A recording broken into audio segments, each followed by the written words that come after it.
Hello, my garden friends. This is Jersey Shore Lisa from MyNJGarden.com. If you've seen my channel before, you know that I've used spent brewery grain to activate my compost pile. It takes my compost from a cold pile to a hot pile in just a couple days. It's a great soil amendment, and it's also used to feed livestock. This is what it looks like when I add it to my pile. But what exactly is spent brewery grain? Well, it's a byproduct of the beer making process, and breweries generally have to discard it after they're done. You can get it for free or cheap from local breweries, and I took a trip to Toms River Brewing locally on Route 37 in Toms River, and Brian was awesome. He explained to me the process of how this grain gets from the farm through their beer making and then to me to use around the property. I wanted to share that with you. Check it out, take a look. Okay. That's it. Yes. So here at Toms River Brewing, we receive our grain in whole kernel, which we'll mill.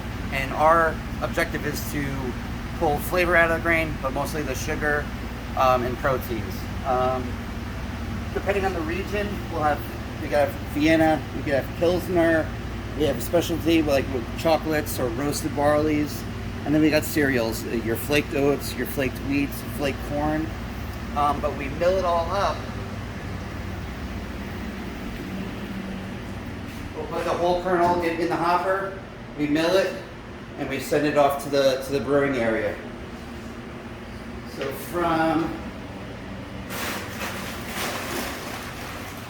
that's gonna be your whole kernel. Excellent. We don't use the husks or anything like that. We mill it down to this. Wow. And we're basically using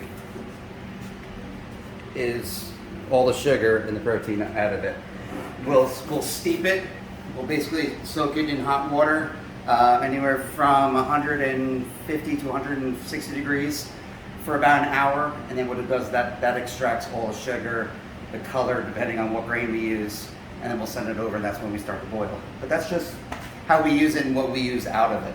So when we add this to compost to heat it up and to give it that nitrogen boost, it's only really been soaking for a short time. It's not like what we have is fermented in any way. There's no alcohol included in that. The further it'll sit, the more it can ferment. At that point, the sugar content is lower enough that it doesn't affect it all too much. So like when we give it to cattle and goats and some of that, if it has fermented, it's lessened because negligible. The sugars, because what we'll do is we'll put it through a process. We boil it, we add more. We can add actually dextrose. We're actually adding a little bit more sugar to it. Any of our additions can add some sugar content, and then once we add the yeast and it converts it to alcohol.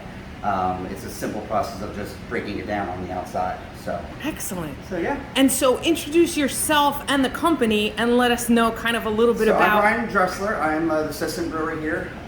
We have in the cellar we have a 4-man team. Bob is our head brewer. We have Alan as our cellarman, and Matt is our VP of operations.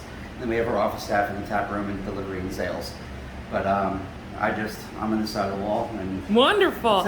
And Toms River Brewing is located on Route 37 in Toms River in Ocean County, New Jersey. Right. Folks can come in and enjoy all the different kinds of we beers. have 16 beers on tap, a wide variety from a Pilsner down to a stout to a Scottish ale, or and we do barrel aging as well. So. And you have corporate events here sometimes. We do have corporate parties. Events. We have car shows. We have trivia night. We have food trucks. We have music. Performance. Great. So check them out online. What's the website? It's TomsRiverBrewing.com. Find us on Facebook, Instagram.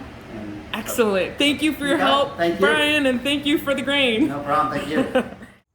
I love that he shared that information with us, and I hope you enjoyed it too. Please like the video and subscribe to the channel and stay with me for all my garden updates. Again, I'm Jersey Shore Lisa with MyNJGarden.com.